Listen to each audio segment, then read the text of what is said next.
Assalomu alaykum kichik do'stlar, Parvoz klubidan hammanglarga o'tliq salom. Bugun sizlar bilan ham bahrlanmoqchi bo'lgan kitobimiz Kechini o'ch ko'radigan mo'may. Avtori Chali Duran Rian, Amerika. Tog'liq kanitda Xyoldilit ismlik bir mo'may yashaydi.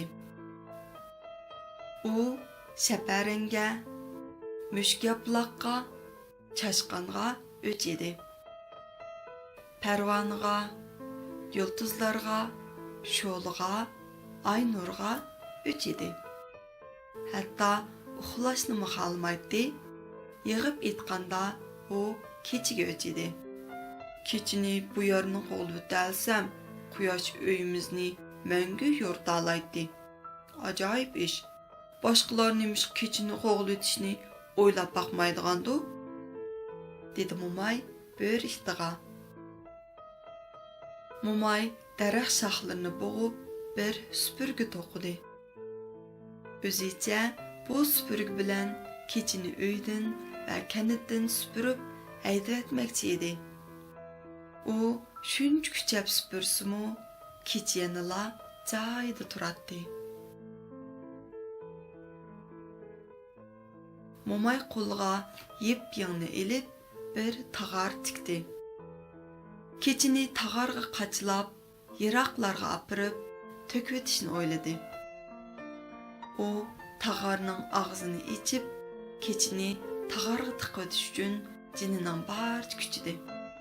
Ammo unumi bo'lmadi. Mo'may yo'g'on bir qozonni o'choqqa esib, o'zicha kechini suvda qaynatib sho'rp qilvatmoqchi bo'ldi. U suvni qo'chib, o'tni shuncha ulg'aytsimi, ya'ni kechini yo'qotolmadi. Mo'may talsimon o'simlikni arg'amchi qilib, kechini bog'lamoqchi bo'ldi.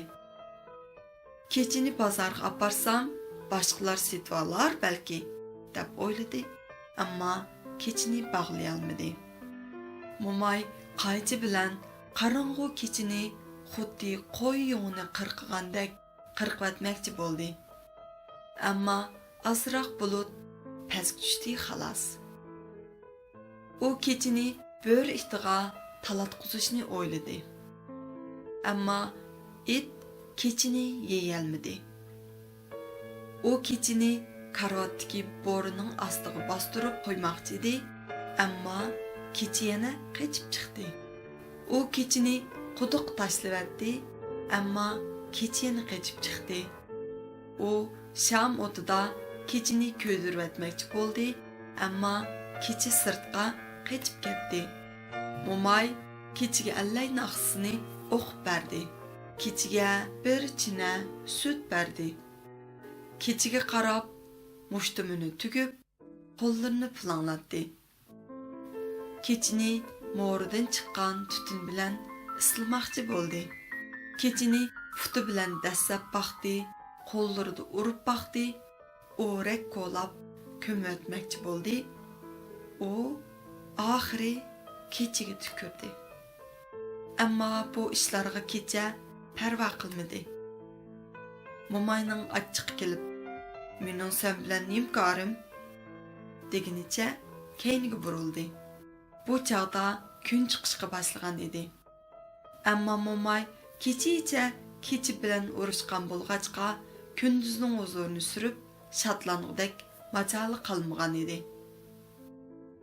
U karvatida uxlashga boshladi. Qinnib uxlab, mag'duriga kelib, kechi bilan elishqa tayyorlik qilmasi bo'lmaydi. Xayrlik kech.